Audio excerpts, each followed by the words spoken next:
नमो तस्य भगवतो अरहतो सम्मा संबुद्धस्य। धम्म तभी सद्धम्म है जब वह सिखाता है कि जिस चीज की आवश्यकता है वह प्रज्ञा है। जीवन में प्रज्ञा का बहुत महत्व है। ब्राह्मण विद्या को ही बहुत मूल्यवान समझते थे।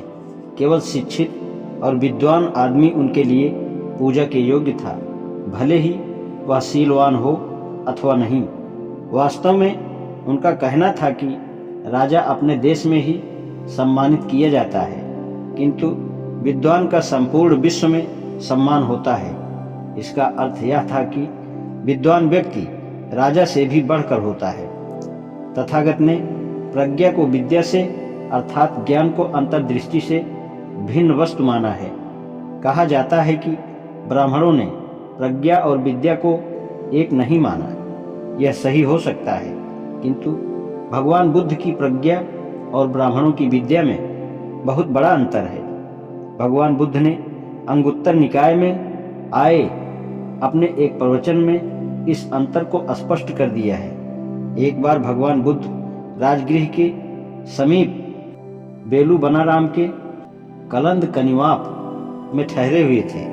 उस समय मगध का एक बड़ा अमात्य वर्षकार ब्राह्मण भगवान बुद्ध के दर्शनार्थ आया। अभिवादन करने और कुशल क्षेम पूछने के बाद वह एक ओर बैठ गया। इस प्रकार बैठे हुए वर्षकार ब्राह्मण ने भगवान बुद्ध से कहा, श्रमण गौतम, हम ब्राह्मण उस आदमी को ही बहुत विद्वान और महान घोषित करते हैं जिसमें 4 प्रकार के गुण हों। ये 4 गुण कौन से हैं? श्रमण गौतम, वह विज्ञ होता है, वह जो कुछ भी सुनता है सुनते ही उसके अर्थ को समझ जाता है और कहता है कि इस कथन का यह अर्थ है। इसके साथ ही उसकी स्मरण शक्ति अच्छी होती है। वह बहुत पुरानी कही गई या की गई बात को याद रख सकता है और बता सकता है। वह अपने गृहस्थी के कार्यों में कुशल और परिश्रमी होता है।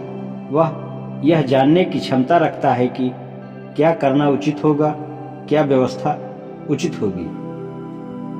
श्रमण गौतम, यदि किसी आदमी में ये गुण हैं तो हम उसे बहुत विद्वान और बहुत महान समझते हैं।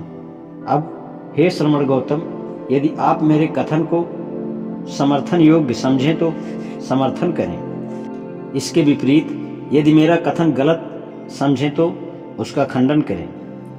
ब्राह्मण, मैं न तुम्हारा समर्थन करता हूँ और न विरोध करता हूँ। मैं स्वयं उस आदमी को महान विद्वान कहता हूँ जिसमें ये 4 गुण हों, जो तुम्हारे बताए गए गुणों में सर्वथा भिन्न है।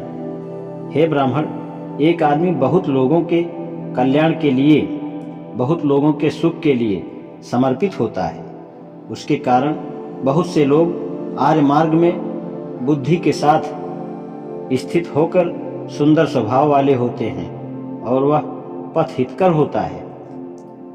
वह जिस विषय में मन को लगाना चाहते हैं उस विषय में वह मन को लगा सकता है। जिस विषय में मन को नहीं लगाना चाहता उस विषय में वह मन को नहीं लगाता।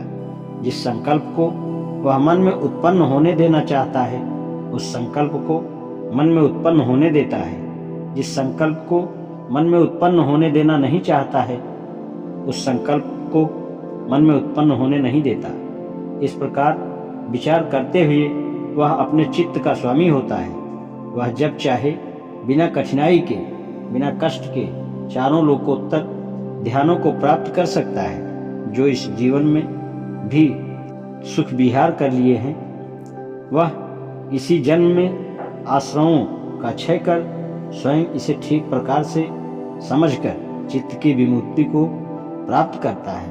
प्रज्ञा द्वारा विमुक्ति को प्राप्त कर वह इसमें विहार करता है। इसलिए हे ब्राह्मण, ना मैं तुम्हारा समर्थन करता हूँ और ना ही निंदा करता हूँ। मैं उस आदमी को बहुत विद्वान और महान समझता हूँ जिसमें कि ये 4 प्रकार के गुण होते हैं। श्रमण गौतम, यह आश्चर्यजनक है। श्रमण गौतम, यह अद्भुत है। आपने यह कितनी सुंदर व्याख्या की है।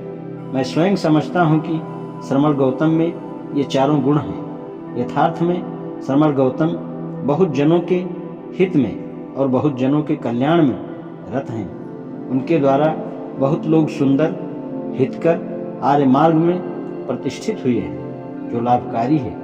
यथार्थ में श्रमण गौतम जिस विषय में अपने मन को लगाना चाहते हैं, उस विषय में मन को लगाते हैं। वास्तव में श्रमण गौतम को अपने चित्त पर, अपने विचारों पर पूर्व संयम है। निश्चय से श्रमण गौतम जब चाहें बिना कठिनाई के, बिना कष्ट के चारों ध्यानों को प्राप्त कर लेते हैं। निश्चय से श्रमण गौतम इसी जन्म में आश्रमों का क्षय करके आश्रव क्षय ज्ञान को प्राप्त हो चित्त की विमुक्ति को प्राप्त करते हैं। प्रज्ञा द्वारा विमुक्ति को प्राप्त कर इसमें विहार करते हैं। यहाँ बिल्कुल साफ शब्दों में भगवान बुद्ध द्वारा प्रतिपादित प्रज्ञा में और ब्राह्मणों द्वारा प्रतिपादित प्रज्ञा में भेद स्पष्ट कर दिया गया है। यहाँ वह भी स्पष्ट हो गया कि भगवान बुद्ध विद्या की अपेक्षा प्रज्ञा को महत्व क्यों देते हैं। आज इतना ही। नमो बुद्धाय।